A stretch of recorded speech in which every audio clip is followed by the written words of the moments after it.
Okay, Stephen. Now, one of the things that has become a part of races now in your videos, which are very entertaining, where you're running around the betting ring and talking to friends of the channel. Now, is that what your way of buttering up the bookmakers so they won't mind if you bet a snide each way 3-1 chance? No, I have a lot of respect for these people. You know, Paul Garrett is one of my great friends, and I go out with him probably 3 times a year and get absolutely pissed with him and Lynn, and it's absolutely great fun.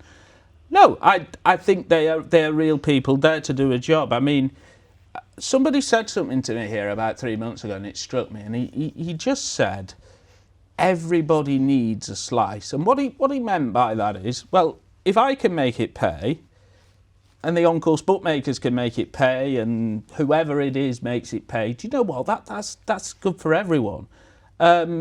I know a lot of bookmakers really well. I mean, we have John Hutchinson on all the time. I mean, John's a great character. He's completely and utterly mad. He won't thank me for saying it, but he's a lovely chap.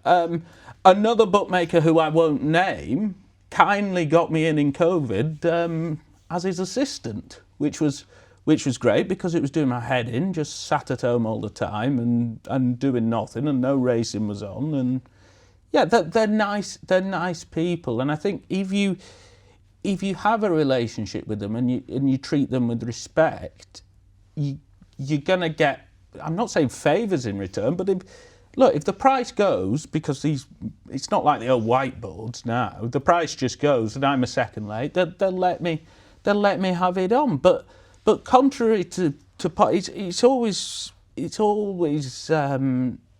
I've always found this a bit odd with on-course, especially, but they're not. I don't view on-course bookmakers as the enemy. I don't even view off-course bookmakers as the enemy. I just view them as complete idiots at times. But it's nice to get on with people. It's nice to have a chat when you're at the races, isn't it? And one of the idiosyncrasies of on-course bookmakers is that they don't mind laying winning punters. Correct. Look, there's various advantages. I mean, people say I'm talking out my arse, but if I back a horse fractions at 100 to 16, I'm getting 6 1/4 to 1. Now, if you start adding that up over the year, eventually you basically end up with a free bet, and on course will lay me basically what I want, or if they don't, I mean, sometimes I go. Again, I'll not name the bookmaker, but Lynn Garrity will remember this. Somebody at Redcar wouldn't let me have anything on and just put the price down. That winds me up. Just let me have 50 quid. That'd be unusual, though, wouldn't it? It is unusual. It's really unusual. So I think there is merit to betting on course. Okay, now theoretically, you could make more money betting online at early prices, but obviously you wouldn't keep your accounts for long. You've already sort of said that you haven't got many accounts. So is that a path you've already trodden? So the on-course is your only option these days? Well, look, about 10 years ago, probably more than that, 10 or 15 years ago, I was a complete and utter tosser online. And all I did was, I think I staked 30 odd grand with Bet365 one month and got 40 back and just laid it all off.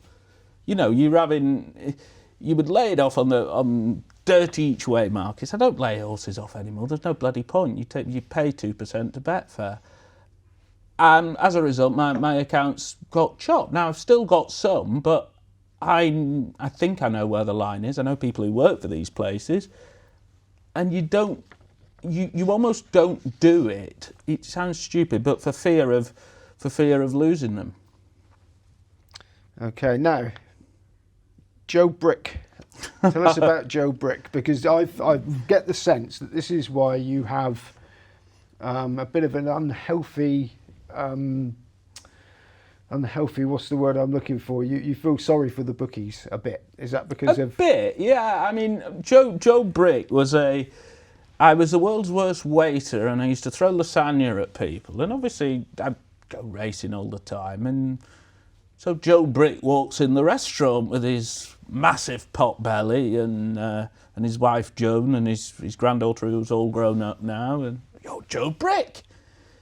So then he came in again. He said, "Right, do you want to work for me at Haydock on Saturday?" Well, I'd be about 16 or 17 at the time, so I was quite excited about it. And eventually, you know, basically where Joe Britt went, I went with him. And he was, I mean, I had an idea of the phone book back then, and these were the very early days of Betfair, but I had a phone with where I knew where the Betfair price was. And if I didn't fancy one, he had the old whiteboard, I'd just say, "Oh, they're all going 9-2, that." Well, it'd be 5.3 on the machine, which was great fun, and inevitably he'd get wiped out by it. I mean, he's still alive, actually.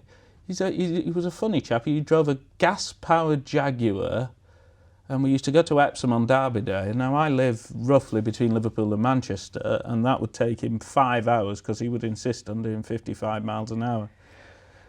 And that used to drive me insane. We'd be up at 4 a.m, we'd get to Epsom for about 9, and then you get home after midnight. So what was your job on the firm? Were you like his clerk, his floorman, Well, just his confidant, or what was Well, no, I would put the bets in for him, but I was his lookout man because he didn't have Betfair. And these were the days where most... Yeah. So I would go, well, go 9 to... And sometimes I was a bit naughty sometimes. And it got him in hot water a couple of times. But he's a great man. I mean, he's well in his 80s now, and we used to have a lot of fun. You didn't used to tell him to go 6 to 1 and then have 1,000 to 160 each way with him, did you? No. And do you know what? He wouldn't let me bet with him. I'm surprised. That's a second offence. Right. So tell us about Stephen Darbyshire, the man. Well, I think, you know, I've got married a couple of years ago. I've been with Jade for 10 years. We've got a lovely little daughter called Phoebe. She's 5. I think you learn from life, don't you? I did some stupid things when I was younger. I was a complete utter tosser at times, but throughout that, I mean, I think now fairness lies on me. I think honesty lies on me, and I've got responsibility now for a little girl who's this big. So I've got to look after her and my wife, haven't I? And that is basically it at the end of the day. I mean, I love going racing and things. Mrs. is moaning about me going racing on Sunday to Uttoxeter, so we'll try and get there. But apart from that, you've got to balance things. But my main priority in life is to look after those two. And is your wife into racing at all? No, she hates it. Oh. She doesn't hate it. I took her to Beverley. She went in the car after 3 hours. Then I've said to her, "Oh, we'll go to Cartmel on Monday, dear. Phoebe loves the fairground." Well, this has got a rather stony response from her. So, Bank holiday Monday trip to Cartmel. Yes. With a how old 5-year-old in the car? Yes, Phoebe will love it When she gets there, yeah. Yeah. I know the plan because I've been trying it myself, but you know. So you've been going racing since you were, well, if I got my maths right, preschool age. Yes. And you visited every racecourse in the country by the time you were pre-senior school age. Yes. So tell us a bit about that. Well, so I went to Cartmel with my dad, my mum and dad actually, because my mother doesn't mind Cartmel, thank God, when I was 3. And that went on. We go to Cartmel bank holidays and we go to Market Raisin bank holidays. And my dad sort of went racing and golf. And in '93, he took me to Bangor on what used to be the first day of the jump season. And then I clearly enjoyed it because then he took me to Kelso a few weeks later. And then he took me to Cheltenham for the Mackeson when Bradbury Star were. So at that point, I think he knew I was pretty into it. So then we went to Wetherby and a horse called Better Times Ahead broke down. Big white thing it was. Ted Briggs owned it. It was out of Scallywag, and Gordon Richards trained it. And 3 or 4 years later, it won about 6 races around Cartmel. It was absolutely remarkable, and it's things like that really got me into it. I saw Jadami run round Wetherby, and then fair play to my dad, he basically gave up golf. He would work in Sweden. I mean, the amount I owe to him is unbelievable because he would work in Sweden Monday to Friday, support the family, and he would take me racing on a Saturday. Didn't matter. We'd go to Sandown on Tolworth Day. You'd have to set off at the crack of dawn. I remember him taking me to Fontwell on a bank holiday Monday. I had a 4 a.m. flight out of Manchester. So he did all that for me, and I'm eternally grateful for it.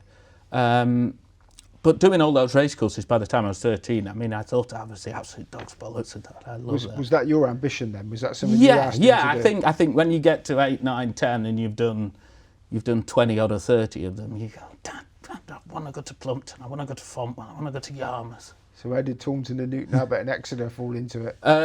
I'll tell you what, I went to Newton Abbot the day Frankie Dettori had his plane crash, so that was one of the last ones. Exeter, the first time it was really foggy, so I think we counted it off, but we made sure we went again. And Taunton, we went the Christmas meeting of 97. I went to that Christmas meeting rather a lot. It's got a bit busier for me now, but yeah, I mean, I need to go back to Taunton. I've not done it for 10 years, and I do try and do them every 5.